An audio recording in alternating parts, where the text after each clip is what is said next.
The mission of the Pacific Council is to give people in California a voice in international affairs, as well as insight into the importance of international affairs. Here we are in California, the fourth, some say fifth, but we're kind of using more towards the fourth, largest economy in the world. So, you know, we have a lot to share.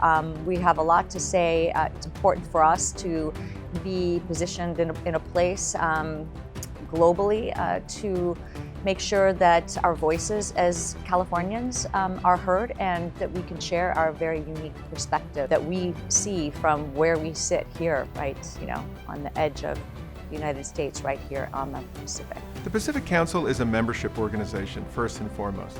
So we really like to have very special convenings to bring people together in salons type conversations that are off the record, so that people can really say what's on their mind. The Pacific Council asks questions. It asks you questions, and you ask questions to the people you're meeting with. And if you have that mindset, and we do, in our meetings, in our delegations, in our publications, you learn the world more thoroughly, you challenge your own views, and you're able to challenge others' views. What makes the Pacific Council such a wonderful membership organization is you get this, you know, very diverse group of people where you can stretch yourself and maybe learn from others and have multiple perspectives on an issue. I think it really helps to give you a term that comes to mind, like multi-partiality, so that you are able to hold space for many different points of view.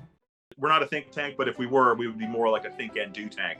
We send delegations of Pacific Council members all around the globe where they interact with their peers, foreign policy makers, journalists, professors, businessmen, physicians, civil society members, and share our unique perspective with them and hear from them their perspectives on international affairs. So we have a voice. There's no substitute for meeting with leaders who are affecting policy, who are in the middle of change, who are in the middle of the challenges of the world, and we will do that whether it's in North Macedonia or Los Angeles. That's where we will be. I was a part of a delegation right before the pandemic that went to Selma and Montgomery, and that was not only personally relevant to me, but I think it was relevant to conversations around race and international affairs. We spent a few days on ground in Montgomery and Selma to really explore the themes around the transatlantic slave trade and to bring those themes forward and see how they connect to some of the international work that Pacific Council is engaged with today. One of the first trips I went with the Pacific Council was to Afghanistan to salute our troops, but also to understand what was going on in Afghanistan, particularly focused for the Secretary of Defense on how the Americans were doing in their prisons, because there have been problems in Iraq in that area. So we visited on a fact-finding mission to Afghanistan. The highlight for me was to have dinner with the commanding general in Iraq, and then the commanding general in Afghanistan. And then we flew in a helicopter from Kabul over to the right on the border with Pakistan, at a place in Afghanistan where the mayor of the city spoke to us. Going to Cuba, and I had been there once before I went with the Pacific Council, was very impactful because my family is Cuban. And so to go to the birthplace of my parents and their parents was incredibly significant for me. To see what is going on in Cuba and through the government and through the eyes also of the people involved in the American Embassy was powerful and very enlightening. We have different programs. One is we have observer status at Guantanamo Bay. So our members who are attorneys actually go to Guantanamo Bay to watch the trials and have input into the way in which the trials are conducted. We were official observers for the proceedings on the high-value detainees in Camp Justice in Guantanamo.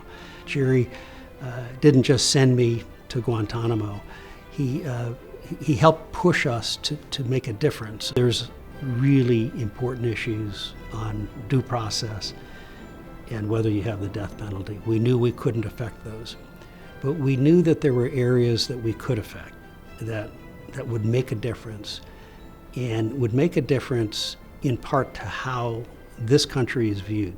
August of 2021 was the fall of Kabul. Afghanistan started to unravel after the U.S. made the announcement that we were going to withdraw from the country. There were thousands upon thousands, tens of thousands of people in Kabul desperate to get out. What the Evacuate Our Allies Operations Center ultimately became was the business-to-business, the B2B connector in the ecosystem that was dealing with the fallout around Afghanistan.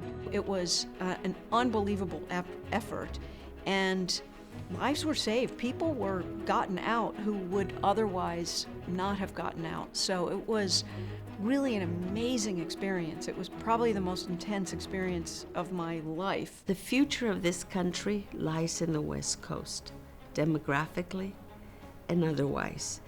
And the more the East Coast embraces the perspective of the West Coast, I think the more and the better informed and educated we will be on the subject of foreign relations. Now more than ever, it's important to have an organization that's apolitical, that's focused on including people from all elements of the political spectrum. We have to be relevant not just to the people who are making policy now, but to a younger generation. If you're a curious person and you care about foreign affairs and you want to learn about the world you live in, the Pacific Council is the place for you. The Pacific Council is one of those great organizations that helps create conversations that you wouldn't have otherwise, that gives you knowledge you wouldn't have found in other ways, that opens your eyes to what's happening in various different parts of the world and put it in a different perspective. It's something that we've done for 3 decades, and I'm excited for how we're going to do it going forward.